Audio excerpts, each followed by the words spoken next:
Guys, welcome to Everything Money Plus channel. 4 stories at 4 p.m. We're recording this around 4 p.m. Eastern time, March 23rd. First off, Domino's Pizza, near a 52-week low. Guys, Domino's grabs a lot of attention from people, and we're going to talk about 3 other stories beside Domino's, but they're all going to be stories, not necessarily stocks.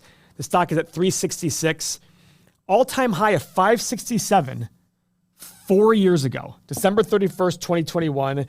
52-week low, actually hit today at 363 was actually the price it hit. So it's at 366 right now. This stock has had, quite a run until about December of 2021. That's pretty interesting. Wow. Pretty interesting company, guys. It's pizza, it's franchise fees. It's not necessarily selling pizzas directly. It's more about having the franchisees who sell the pizza and they pay their franchise fees to to Domino's themselves. Guys, in fact, 99% of Domino's locations are franchisee owned. They're not owned by the corporate office. So their primary focus is charging those franchise fees and marketing fees, et cetera. So let's take a look at this company because a lot of people talk about it, especially on the internet. $12.5 billion market cap, $18 billion in enterprise value. That difference is essentially the debt. Seems a little high because look, their free cash flow, $671 last year, $523 a year for the last 5 years. Pretty close to their net income, which I'm pretty pleased with. It's selling for 18.5 times free cash flow. Now, that's a lot of information. The bottom line is, yes, it's down, but just because something's down doesn't mean that it's cheap. It's cheaper, but it doesn't make it cheap. The analogy I always give is, you have a $500,000 house, ask $5 million for it. When it doesn't sell, ask $2.5 million. It's cheaper, but it's still not cheap. That's the difference there. You're still trying to sell a $500,000 house for $2.5 million. Don't fall for the trap that less means that it's cheap. It is just cheaper. Okay, negative returns on capital. Don't see that very often. Don't know what to make of that thing. 20 PE, profit margin, steady and growing, 11.2% a year for the last 10 years, 11.6% a year for the last 5, 12.2% last year. Acquisitions, practically nothing, $7 million bucks, forget that. And their growth rate, 3% a year for the last 3 years, 3.7 for the last 5, 8.3 for the last 10. So they've done a good job growing their revenue, but it's probably going to grow alongside inflation, right? I mean, pizza costs. By the way, I want to make a comment about Domino's. I love Domino's Pizza. Found it in Ann Arbor, Michigan, and it's just good pizza. I don't care what anybody says out there. Don't try to tell me that it's not good pizza. Their thin crust, I think, is incredible. Justin's laughing here because he probably hates it. Do you like Domino's? Love Domino's. I'm laughing because I was going to ask you. Love Domino's.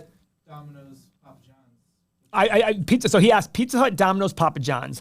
I put Domino's first, Pizza Hut second, very close second, and then Papa John's third. What about you, Tim? I agree. Papa John's used to be up here for me. Used to be. When I was in college, it was up there. It's fallen. I think so, but I haven't had it in a while. I went to the 2013 Michigan National Championship in basketball when they played Louisville, and the Papa John's guy, the guy who dropped the N-word a couple of times, he was next to me at one point, and I liked it though because kids would like go up to him, and he'd been in little conversations. He was just handing out Papa John's coupons, and I thought that was great. He was just handing out Papa John's. I would have gone and said hi for Papa John's. Oh, come on! Oh, for By the way, Donato's, that's got to be okay. higher. Donato's is great. Donato's is really good. Actually, you know what? Lisa's out of town. I think I'm gonna have some Donato's. You got to go to Red Robin and have the Donato's at Red Robin. Oh, that's right. I could do that. So let's go analyze this company. Let's see what analysts think about the future. Oh my God, look at those growth rate and earnings per share. 1974 to basically $30 in the next 4 years. That's some growth rate, guys. Let's see what the revenue growth. All right, 6, 4, 6, 6, 5. All right, let's go to Stock Analyzer tool and see the last time I did. I love Arby's too. I need to get some. Arby's is great. My wife makes fun of me for loving Arby's. Her friend worked at Arby's for like 13 seconds. All right. 10-year analysis. I did 2, 4, and 6% revenue growth. I did profit and free cash flow 10, 11, and 12%, which I think is okay. Yes, it was a little bit higher here in the last 1 year, but look at the last 10 years. Very consistent, 10, 11, 12. Now, low returns on capital. Not exactly a sexy business. Not much growth potential. I put 13, 16, and 19 times earnings and free cash flow. And finally, my 9%, no margin of safety return. Don't forget, guys, after we analyze this, I got 3 more stories to talk about. The stock's currently at 366. I hit the analyze button. I got a low price of 190, high price of 390, middle price of 275. So guys, even my intrinsic value of 275, that means I got to be at like 200, maybe higher to even like want to buy it. So for me, this is my opinion. By all means, if you have a different opinion, go put it into Stock Analyzer and show it. Number 2, gold is now in a bear market, 43.96, 4,400. Guys, this is crazy. Gold was up well over 5. Did it hit 55? What was the high of gold? Let me look at the article. Where's the article here? Gold flirts with bear market territory as Iran war takes its toll. Oh my gosh. 53.18 in late January. Look at this. Just an absolute collapse. Collapse, back up, collapse. Is this a consolidation down? This is what happens in bull tops, by the way. This is what happens when bull markets top. They do like a drop, test it again, and then go down. Who knows? Guess what? Don't care. I own gold miners, GDX and GDXJ. They're going to make money on gold even at 4,000 an ounce, at 3,000 an ounce. I'm buying a business that can make money on gold at $1,500 an ounce. That's what works for me. If gold's at 5,500 versus 4,000, I still think it's a very profitable thing for the gold miners, and my investment should do well over the long run. That's what we're trying to teach here. Don't get caught in the short-term price movement. And speaking of short-term price movement, where is oil? Oh boy. Let's see. Oil prices dropped and stocks rallied after President Trump said the U.S. will postpone strikes on Iranian energy infrastructure for 5 days, and the two countries are in talks over a potential deal to end the war. Brent crude's futures fell sharply, trading below $100 a barrel for the first time in days, reflecting optimism that energy flows to the Persian Gulf, blah, blah, blah, blah, blah, blah, blah, blah, blah. So, where is oil right now? Let's take a look. Oil's currently at $88 per barrel. Big drop. Big drop. Because peace in the Middle East means that Strait of Hormuz, which gets 20% of the world's oil going through it. I heard a rumor. I don't know if it's a rumor. They said that Iran was basically charging $2 million per boat to deliver, to get oil through. So how many barrels of oil does a boat hold? 340,000 barrels is what Justin just looked up at a time in each one of these cargo ships. I'm sure they vary in size. So 340,000 barrels at $100 a barrel, that's $34 million bucks. So they're probably sitting there saying, yeah, pay us $2 million. You're going to get it out at, you're going to make it at, whatever, even at half the price, it's $17 million bucks. So they're basically trying to charge $6 per barrel as a fee just to get through the street. Now, another company I want to talk about, Supermicrocomputer. This company got in a lot of trouble. Look at this. Year to date, down 30%, pretty much all from the other day because, was it their former CEO, current CEO, and two other people were caught selling chips to China illegally and all this stuff? It's like, oh boy. Here's what's interesting. The company has free cash flow last year, negative free cash flow average for the last 5 years, profit, but not the cash flow to back it.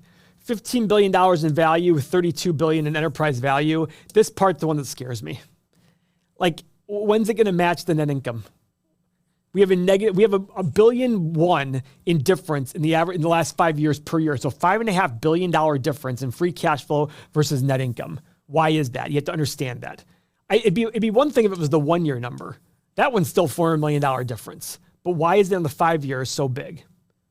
Man, not many acquisitions. So this growth, oh my God, look at this growth. Huge. 61% a year for the last 3 years, 53% a year for the last 5, 29% a year for the last 10. Wow, look at this. Our community members have it as a buy at $43 a share. So for me, guys, let's see what analysts think. A lot of growth here, guys. A lot of growth. Guys, we have this new AI thing on our site that does the news headlines and gives, let's see, view more. It gives you all this stuff, market momentum, the product, what to watch, etc. It's really great. Like for me, guys, I just look at this discrepancy between free cash flow and net income, and I go, with such a volatile company, do I really want to be chasing it? I will say this, price to sales ratio, only 0.5 for a company with, oh my God, the gross profit's only 8%. I'm out. This could very well be a buy. I don't understand it, and I don't want to spend more time on it. I understand if some other people do. I understand if other people want to do that, but for me, I'm passing. Now, guys, we went through 2 companies and we went through their key metrics. It's a lot thrown at people. If you're new to the channel, you will get way better at it. It can feel overwhelming. I have a cheat sheet for you. Absolutely free. Click the link below. We will send you the key metrics PDF. It'll explain all these key metrics. You have a couple of great avenues to use with this.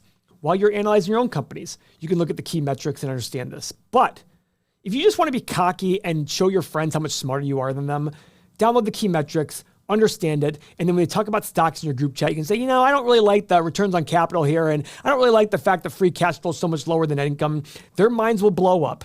You will be crowned the smartest person in your group chat, and you can call them the peasants that they are. Thank you for your time.